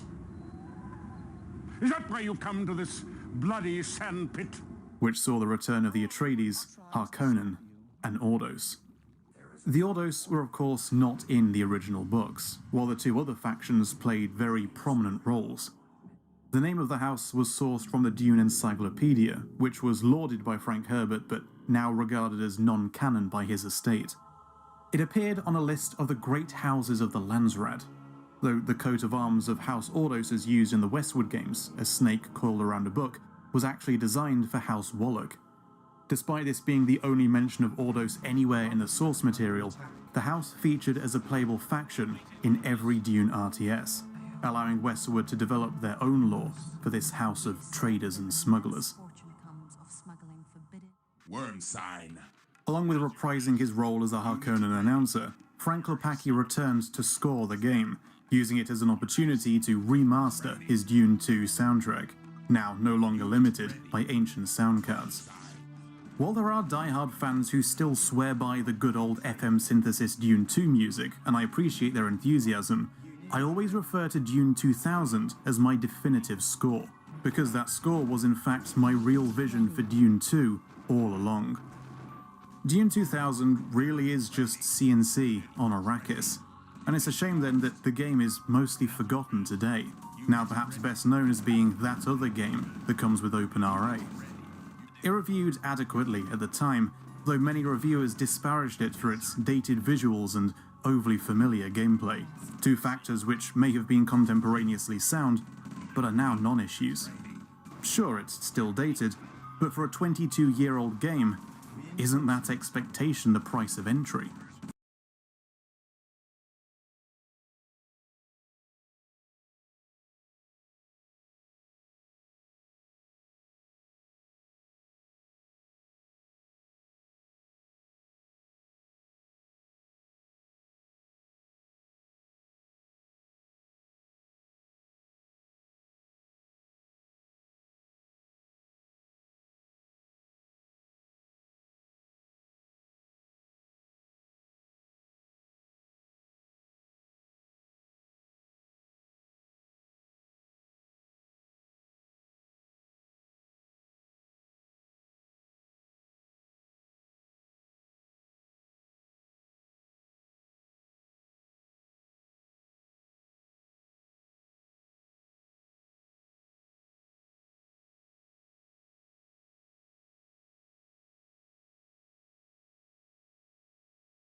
Still, 'tis better for a good game to be misremembered as a bad game than to not be remembered at all.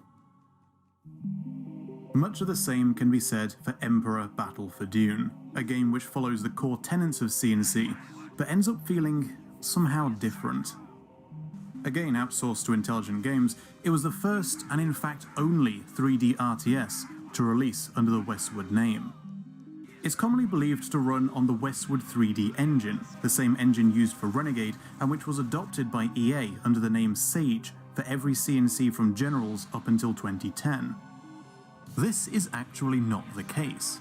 Research by Thompson's 26 from the Assembly Armada has confirmed that Emperor in fact uses a completely different engine named Xanadu, developed in-house by Intelligent Games. D2K similarly used its own in-house engine rather than Westwood's, despite common claims that it runs on the Red Alert engine. Emperor is a brave attempt to transition to a 3D perspective. It allowed for a pretty reasonable camera height, low camera being a common gripe with the Sage games. But going to maximum height only exacerbates the game's issues with design legibility. With the low poly models and ease with which units clump together, the game can be somewhat murky in the way it telegraphs what it is that you're looking at. It may have inherited its esoteric art style from D2K, but for a game from 2001, it can't be faulted for its polygon count. Reading an object silhouette is always much easier with 2D imagery. You may not know what each of these units do until you get them to fire, but you will always be able to tell them apart. These guys definitely aren't identical, but when we zoom out to a more playable height, they look like the same thing. The UI certainly doesn't help. While the sidebar is definitely very appealing and well designed, the health bar has been replaced with a translucent health ring, which is, by default, half concealed behind the guard mode icon. These are things you can overcome with time as you become more familiar with the game. The unit voices, however, are a problem which only gets worse the longer you play. Individual units sound great, but the game has unique voice barks for groups, and let's just say it doesn't have all that many.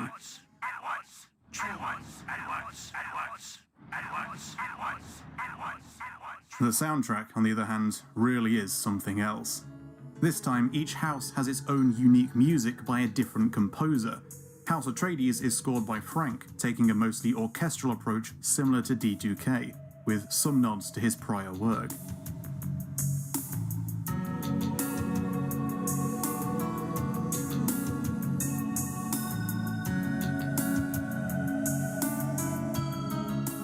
Composed by David Arkenstone, House Harkonnen has a tense industrial quality, heavily featuring electric guitars for the melody.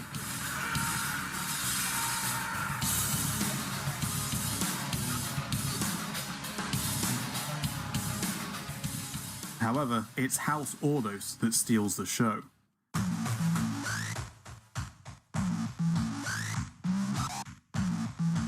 These tracks were composed by Jared Mendelsohn, who had previously worked with Frank on Tiberian Sun. Unfortunately, these two titles would be the only games he would compose for, seemingly having left the industry after Emperor.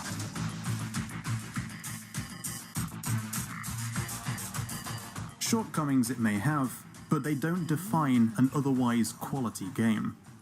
Emperor, first and foremost, was ambitious.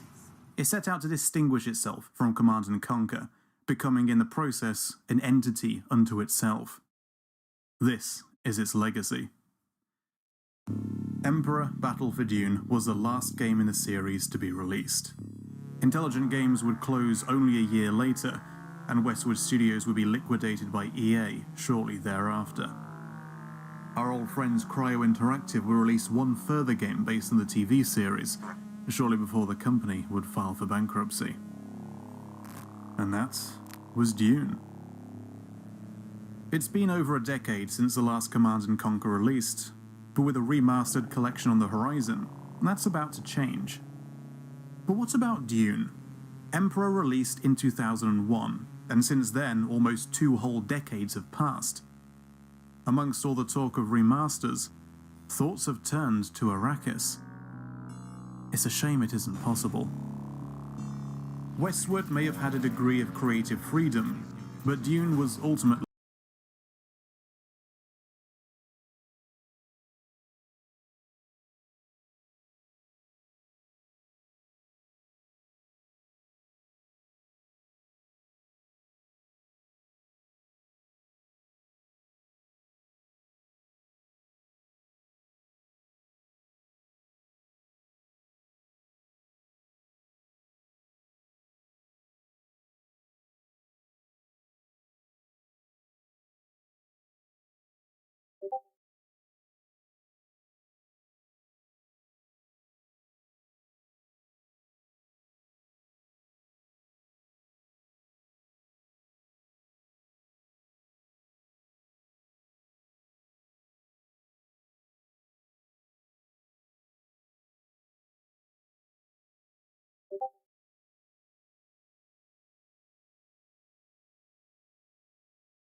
a licensed product, and the license has since expired. Martin Alper hadn't licensed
rights to make games based on the Dune books, but on the Dune film.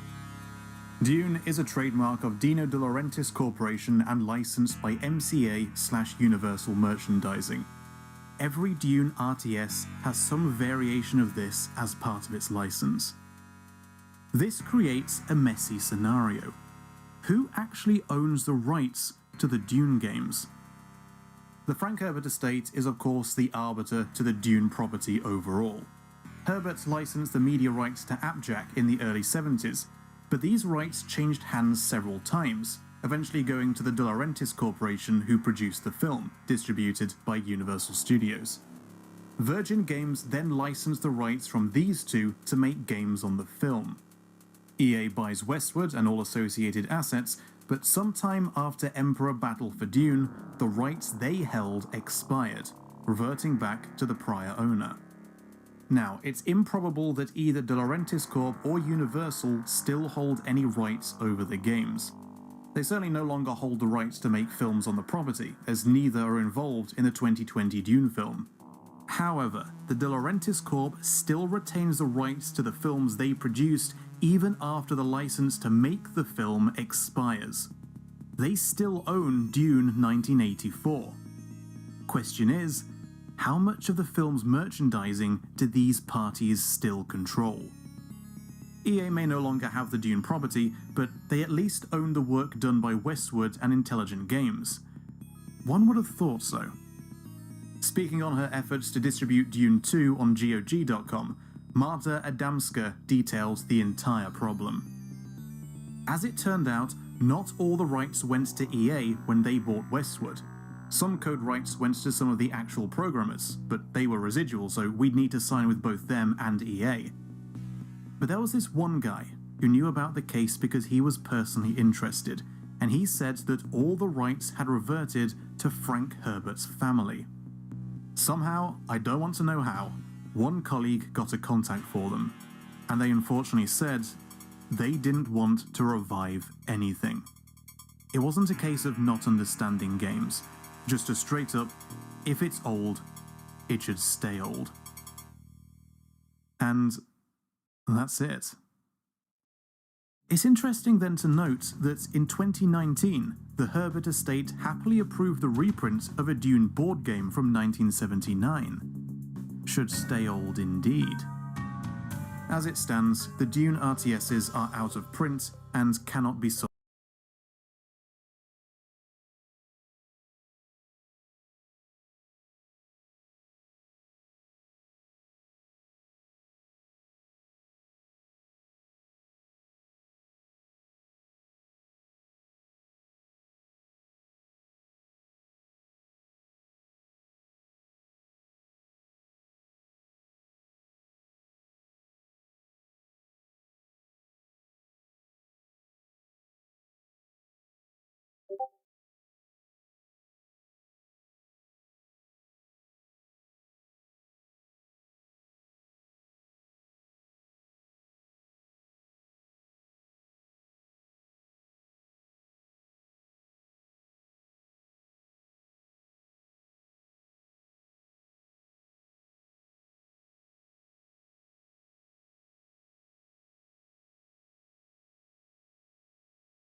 Digitally.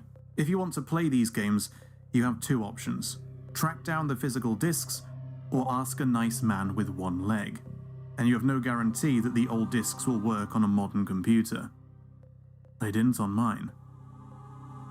December 2020 will see the release of a new Dune film from Legendary Entertainment. As a tie-in, the Tencent company Funcom has been given the exclusive rights to develop games based on the new film. No RTSs have yet been announced, but even if Funcom were to attempt that route, the Westwood heritage is long gone. Still, never say never. Only 40 years now until Dune enters public domain.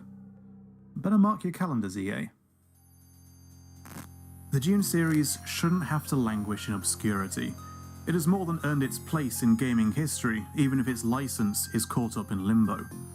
It should be remembered. The lost older sibling of Command & Conquer, family in all but name. Dune 2 may not look like much now, but its effect on the games industry was prodigious. Even going beyond the concrete it laid down for Command & Conquer and so many other RTSs, it's worth noting that it directly inspired Warcraft, setting into motion not only that franchise, but also the esports juggernaut StarCraft and the entire MOBA genre. There were many stopgaps on the journey, of course, many wonderful, creative people and fantastic, innovative games. But if you trace their lineage, then the vestiges of their ancestry can still be seen, all pointing back to an old DOS game about mining spice. My name is Stefan. Thank you so much for watching.